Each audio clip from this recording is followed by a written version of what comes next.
Hola! Je voulais vous lire la fin de ce chouette roman de Raphaël Giordano, Le spleen du popcorn, qui voulait exploser de joie. Ça va parler à beaucoup de personnes et c'est un super conseil, en tout cas là qui est donné à la fin, sur qu'est-ce qu'on est venu faire sur Terre, quoi? Hein? Est-ce qu'on est venu là pour s'ennuyer ou bien? Le film de l'histoire qu'il repasse dans sa tête s'arrête. Le générique défile. Tout son être est envahi par la douceur sucrée du popcorn. Il songe que jamais il n'a ressenti aussi intensément l'essence de ce que c'est, de ce qu'est la joie.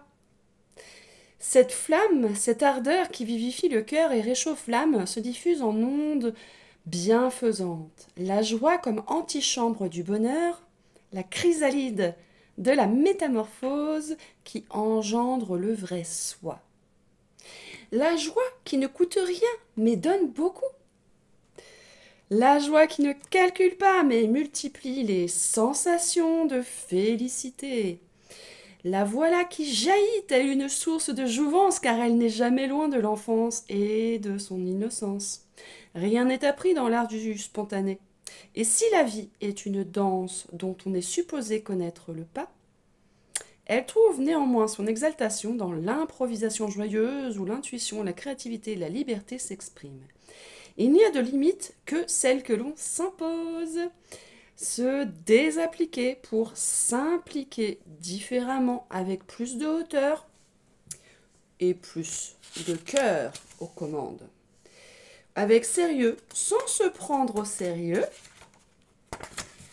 sauf à sérieusement se recentrer sur son essentiel et en abusant des brins de folie raisonnables.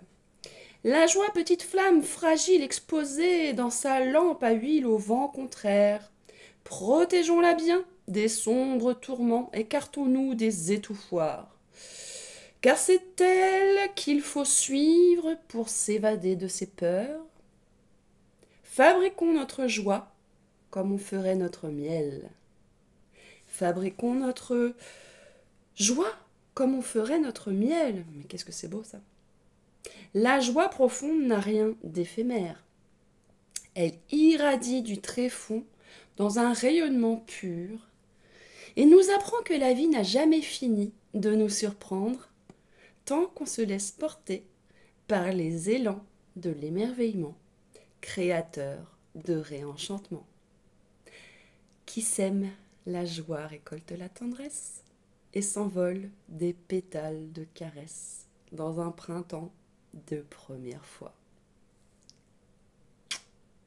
Merci Isabelle Giordano. Raphaël Giordano. C'est pas la même personne. Allez, des bisous.